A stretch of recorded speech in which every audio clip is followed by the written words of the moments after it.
নমস্কার বন্ধুরা, প্রিয়া job updates YouTube চ্যানেলের পক্ষ থেকে তোমাদের সকলকে স্বাগত জানাই এবং তোমাদের সকলকে জানাই অসংখ্য ধন্যবাদ আজকের এই ভিডিওতে ক্লিক করার জন্য।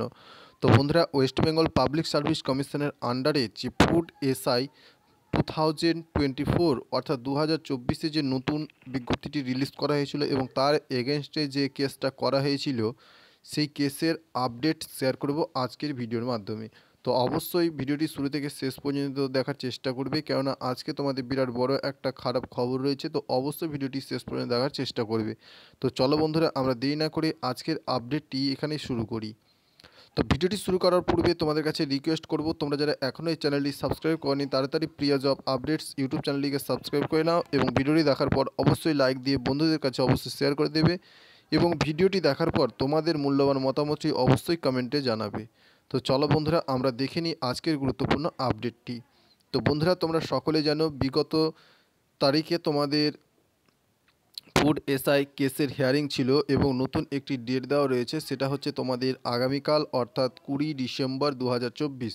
এই তারিখে তোমাদের নতুন শুনানির ডেট দেওয়া রয়েছে এবং সেখানে যে বিগত কেসটা হিয়ারিংটা হয়েছিল সেখানে বলা হয়েছিল আগামী 20 তারিখে কেসটা যতদূর সম্ভব মিটিয়ে নেওয়ার চেষ্টা করব, আমরা পরবর্তী আর একটা ডেট চাই, এই বলে কিন্তু নতুন একটি ডেট চাওয়া হয়েছিল এবং সেটা রাখা হয়েছিল 20 ডিসেম্বর। তো কালকে তোমাদের কেসের হিয়ারিং ডেট রয়েছে, আশা করা হচ্ছে যে কালকেই হয়তো তোমাদের শুনানি নিষ্পত্তি ঘটে যেতে পারে। তো এর পক্ষে তোমাদের কি মতামত? কালকে কি কেসের হিয়ারিংটা মিটবে নাকি আবারও নতুন ডেট চাওয়া হবে?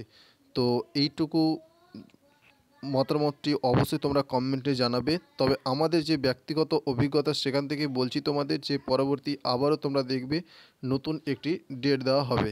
তো আদৌ কিন্তু কেস এই বছর মিটবে না, এটা একেবারে আমরা নিশ্চিত। তাই তোমাদের বলে রাখি যে এটা একটা দুঃসংবাদ সকলের জন্য। তো তোমরা যারা ফুড এসআই কেসের ওয়েটিংয়ে রয়েছো অর্থাৎ অপেক্ষা করে রয়েছো এবং রেজাল্ট দেখার জন্য অনেকে আবার ওয়েট করে রয়েছো, অনেকে আবার এক্সামের জন্য ওয়েট করে রয়েছো, তো তোমাদের সকল প্রার্থীদের বলে রাখি যে আমাদের হয়তো কেসটা মেটানো হোক কিংবা এক্সাম নেওয়া হোক অথবা রেজাল্ট প্রকাশ করা হোক, তিনটির মধ্যে যেটাই হোক না কেন দ্রুততার সহিত কিন্তু প্রকাশ করতে হবে, এটাই আমরা চাইব। ধন্যবাদ।